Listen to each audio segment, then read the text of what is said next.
Hello student, this is BS Academy classes present by Sandeep. Students, आज के session में हम लोग कुछ ऐसे मल्टीपल चॉइस क्वेश्चन डिस्कस करेंगे पेपर 1 के, जो कि हमारे paper NTA, UGC NET, JRF और सेट के एग्जाम के पॉइंट ऑफ व्यू से बहुत इंपॉर्टेंट है।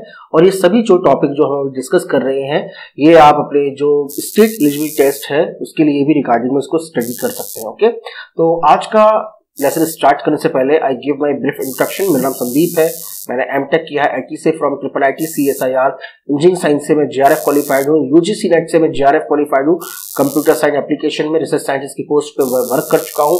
Right now I am working as educator in BS Academy, और मैं काफी समय से लेसन्स क्रिएट कर रहा हूँ यूट्यूब पर एनटीए यूजीसी नेट के रिगार्डिंग में स्टूडेंट्स के लिए। और भी किसी भी तरह की अगर आपको कोई परेशानी आती है, कोई प्रॉब्लम आती है अपने एग्जाम के पॉइंट ऑफ व्यू से, तो आप हमारे जो व्हाट्सएप नंबर जो स्क्रीन पर आपके मेंशन है उस पर हमें कॉल एक तरह से कॉल कर सकते हैं या फिर हमें मैसेज कर सकते हैं। तो उसके रिगार्डिंग में जो भी आपको कोई डाउट है उसको पूरा एक तरह से हम उसको सॉल्व करने की कोशिश करेंगे। तो स्टूडेंट्स, आज का जो लेसन है ये है पीपल डेवलपमेंट एनवायरनमेंट के रिगार्डिंग में, और इसके अंदर हम लोग जो प्रीवियस ईयर्स के जो क्वेश्चन है दिसंबर 2015 और जून 2015 के जो क्वेश्चन है, सॉल्व्ड क्वेश्चन है एक्चुअली में, यहाँ पे हम लोग सॉल्व्ड क्वेश्चन को हम डिस्कस करेंगे। तो उन क्वेश्चंस को मैं आपके साथ डिस्कस करूंगा। ओके, तो ये सारे क्वेश्चन आपके प्रीवियस ईयर्स में आ चुके हैं। और देखिए, एनटीए यूजीसी नेट में एक पैटर्न ये रहा है कि जो लास्ट ईयर के जो क्वेश्चंस हैं उनको आप प्रैक्टिस करके जाइए, क्योंकि काफी बार जो क्वेश्चंस होते हैं उनका जो नेचर होता है वो रिपीटेटिव होता है। काफी बार क्वेश्चन जो है वो रिपीट हुए हैं। ओके, तो लेसन स्टार्ट करने से पहले मैं आपको बता दूं कि हमारा जो कंप्लीट कोर्स मॉड्यूल जो है NTA, UGC NET, JRF exam और सेट एग्जाम का पेपर 1 का जो मॉड्यूल है वो अवेलेबल है, तो आप जाके उसको इनरोल करा सकते हैं उसके रिगार्डिंग में। तो उसमें जो पेपर 1 के रिगार्डिंग में जो 10 टॉपिक्स हैं जो कि अभी लेटेस्ट में अपडेट हुए हैं, जैसे टीचिंग एप्टीट्यूड है, रिसर्च एप्टीट्यूड है, कॉम्प्रीहेंशन है, communication, mathematical reasoning aptitude, logical reasoning, DI, ICT, people development environment and higher education system जो है, इन 10 टॉपिक्स को अभी हाल में ही अपडेट किया गया है यूजीसी नेट के द्वारा। तो इसके रिगार्डिंग में आपको जो उसका रिलेवेंट डॉक्यूमेंट है वो आपको यूजीसी नेट की वेबसाइट पर अवेलेबल हो जाएगा, और इसके रिगार्डिंग में हम लोगों ने लेटेस्ट पैटर्न के अकॉर्डिंग जो सारा कंप्लीट अपना कोर्स स्ट्रक्चर, कोर्स मॉड्यूल जो है वो क्रिएट किया है। ओके, तो हमारा जो लेसन है उनके अंदर कोर्स है 350 प्लस वीडियो क्लासेस हैं, प्रीवियस ईयर्स के पेपर्स है, थ्योरी लेक्चर्स है, प्रैक्टिस सेट्स है, and all the PDFs are available in our website, so you can enroll for that. And if you have any problem regarding the registration, you can ask me on our WhatsApp number. So students, you can start for the registration, and चलिए आज के lecture की तरफ चलते हैं। पहला question हमारा है कि inside the rural home the source और the sources of nitrogen oxide pollution में भी, यानी इनमें से कौन से ऐसे ऑप्शंस हैं जो कि नाइट्रस ऑक्साइड पॉल्यूशन के सोर्स हो सकते हैं। ये बहुत बार देखिए, nitrogen oxide, sulphur oxide, carbon monoxide, carbon dioxide, methane, chlorofluorocarbon, इनके ऊपर क्वेश्चन बहुत बार, मतलब इनमें से एटलीस्ट एक क्वेश्चन तो इन गैसों के ऊपर एक बार पेपर में आता ही आता है। तो इसमें से हमें ये बताना है कि जो हमारे पास क्वेश्चन दे रखे हैं, जैसे unvented gas stoves, food stoves, kerosene heaters, इनमें से कौन से ऐसे सोर्स हैं जो कि नाइट्रोजन ऑक्साइड के सोर्सेज हैं, यानी उसमें से नाइट्रोजन ऑक्साइड निकलती है। A and B only, B and C only, B only, या फिर ए बी सी।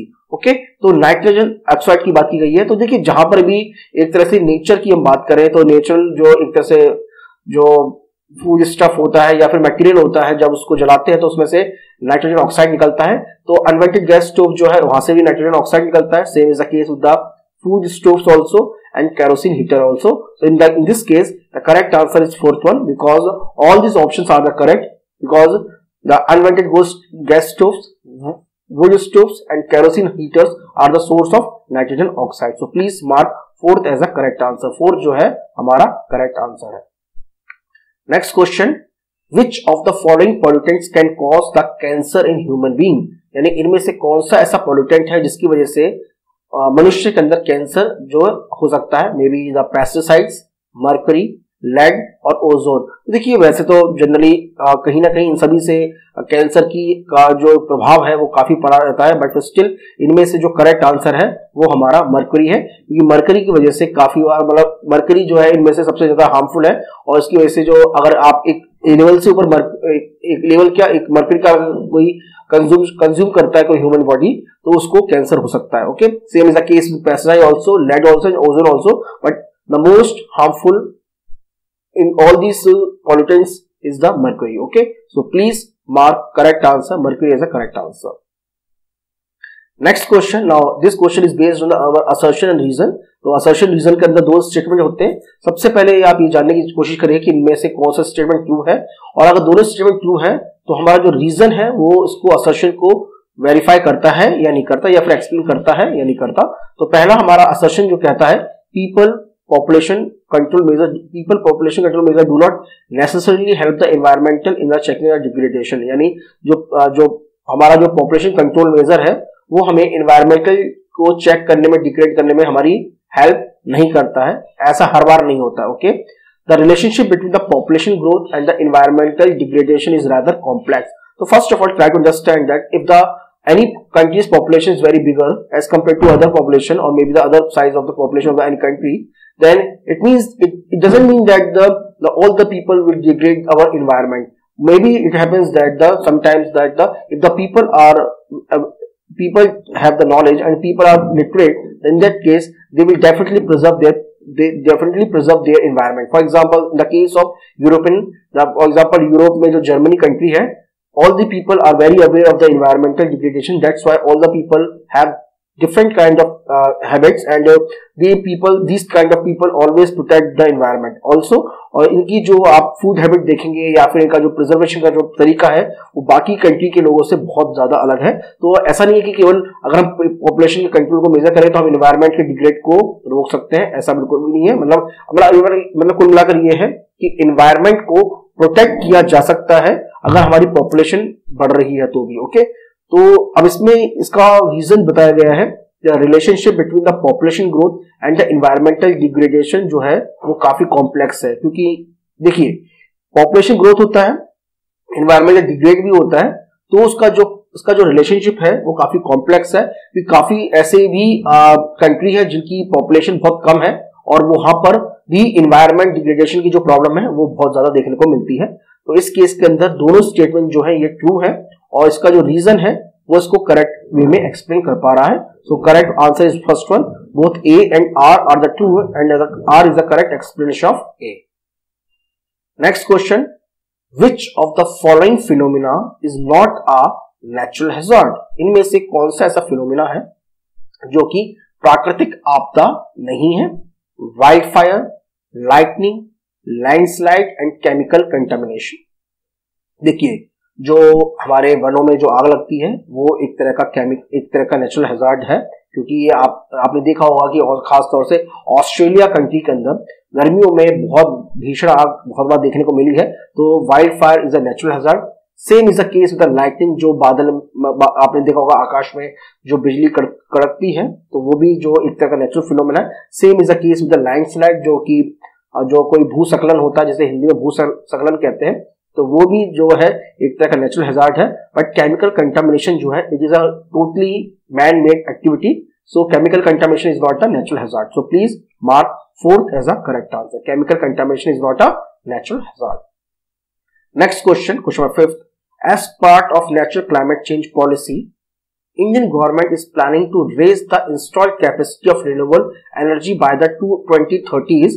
यानी हमारी जो नेशनल क्लाइमेट चेंज पॉलिसी के अंतर्गत भारत सरकार ने ये दृढ़ विश्वास किया है, दृढ़ संकल्प लिया है कि हम अपने देश के अंदर जो रिन्यूएबल एनर्जी सोर्स है 2030 तक कितना कर देंगे?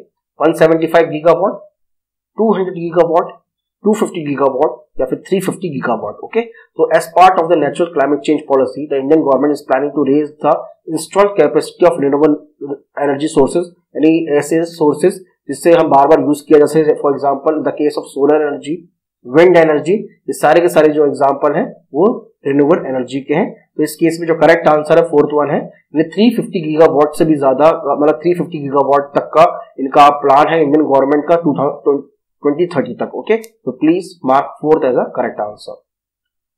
Next question, at present in term of per capita energy consumption kilowatt per year identify the correct sequence. यानी इनमें से जो ऑप्शन दे रखा है सबसे ज्यादा जो पर कैपिटा एनर्जी कंजम्पशन है. पर कैपिटा एनर्जी कंजम्पशन का मतलब होता है कि total number of total energy divide by the total population. यानी जो जितना भी वहां पे एनर्जी प्रोड्यूस होती है और जितनी भी वहां की पॉपुलेशन है, अगर उसको हम डिवाइड कर देंगे तो we can easily find out the per capita energy consumption. तो first of all we have to market which, इनमें से कौन सी जो सीक्वेंस है वो क्या है, पहले ब्राजील है, रशिया है, चाइना है, इंडिया है, then Russia, China, India, Brazil, then next is a Russia, this is a China, okay, this is a China, Brazil, India, China, Russia, Brazil and India, okay. तो इस case में जो correct answer है वो third one है, Russia, China, Brazil, India, यानी सबसे ज्यादा एनर्जी कंजम्पशन जो है रशिया का है per capita, then China, this is CHINA,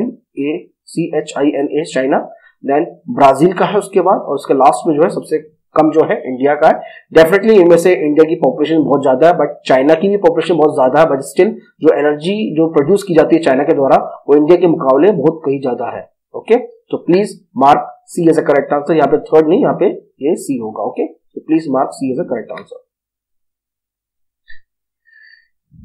in which of the following countries per capita use of water is maximum, इनमें से कौन सा ऐसा कंट्री है, या बोला जाए कि समूह है कंट्री का, क्योंकि यूरोपियन यूनियन जो है वो कंट्रियों का समूह है, जहां पर वाटर का कंजम्पशन पर कैपिटा सबसे ज्यादा होता है। पर कैपिटा का मतलब यह है कि total water divided by total population gives us the value of per capita consumption of water, okay.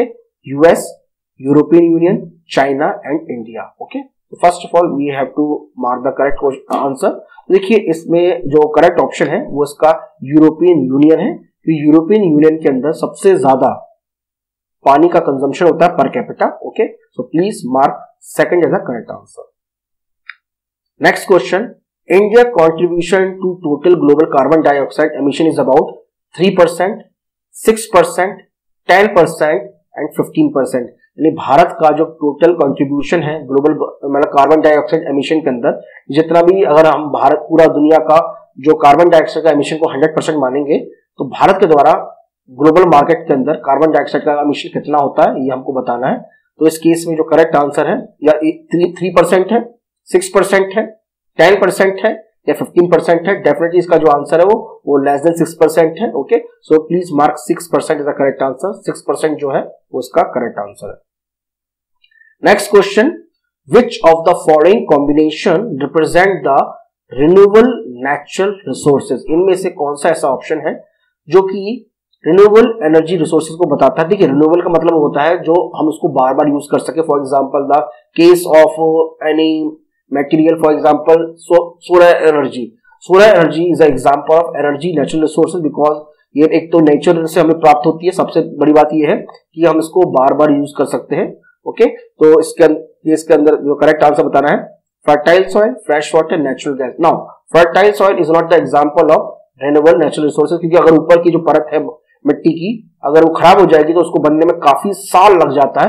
तो ये एक तरह का उसको हम रिन्यूएबल नेचुरल रिसोर्स नहीं कह सकते। तो सॉइल, फर्टाइल सॉइल इसका आंसर नहीं है।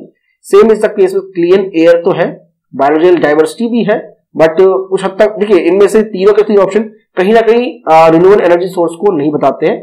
क्लीन एयर को हम फिर भी कहीं हद तक रिन्यूएबल नेचुरल रिसोर्स बोल सकते हैं, बट फोर्सफिट नहीं है इसका answer. Similarly is the case the biological diversity also, क्योंकि जिस गति से जो हमारे दुनिया की जो बायोलॉजिकल डाइवर्सिटी धीरे धीरे कम हो रही है, वो हम उसको उस लेवल पर हम अब उसको दोबारा से नहीं लेकर आ पाएंगे। Then fishes, fertile soil and fresh water. देखिए फिर से फर्टाइल सॉइल आ गया और फिश भी आ गया। फिश भी जो है वो नेचुरल मतलब नेचर से तो प्राप्त होती है बट रिन्यूएबल नहीं है, ओके, रिन्यूएबल नहीं है। नाउ सॉरी इसके अंदर एक minute, just a minute, fertile soil, fresh water, I think fourth में तो ऑयल नहीं है, थर्ड जो है वो करेक्ट आंसर है। सॉरी फॉर दैट, थर्ड जो है वो करेक्ट आंसर है, क्योंकि इसके अंदर भी जो फिशेस है, क्योंकि इसको अगर देखा जाए, फिश को देखा जाए, क्योंकि लास्ट अगर मुझे ऑप्शन देखा जाए कि ऑयल तो नहीं होगा इसमें सेकंड ऑप्शन में फॉस्फेट नहीं होगा, फर्स्ट में नेचुरल गैस नहीं होगा, तो केवल एक ही ऑप्शन बचता है जो कि नेचर से प्राप्त होता है। फिश को हम कहीं हद तक ले सकते हैं, फर्टाइल सॉइल ले सकते हैं, फ्रेश वाटर ले सकते हैं। देखिए अगर ऑप्शन से देखा जाए तो कहीं ना कहीं फिश भी जो है वो रिन्यूएबल नहीं होते हैं, बट स्टिल इसकी अगर एक ही ऑप्शन अगर हमें चूज करना होगा तो हम थर्ड वन को ही चूज करेंगे। So please mark third as a correct answer. कहीं ना कहीं वो मैंने पहले फर्टाइल सॉइल बोल दिया था कि वो रिन्यूएबल नहीं है, बट अगर इसका थर्ड ऑप्शन को देखेंगे तो फर्टाइल सॉइल को भी हम यहाँ पर एज अ रिन्यूएबल रिसोर्स की तरह लेके चलेंगे। ओके, तो प्लीज सॉरी फॉर दैट, मेरा जो एक्सप्लेनेशन मैंने बोला था पहले, तो फर्टाइल सेल को मैंने नॉन रिन्यूएबल बोल दिया था, बट स्टिल इसको हम रिन्यूएबल की तरह लेके चलेंगे। Okay, so please mark third as a correct answer.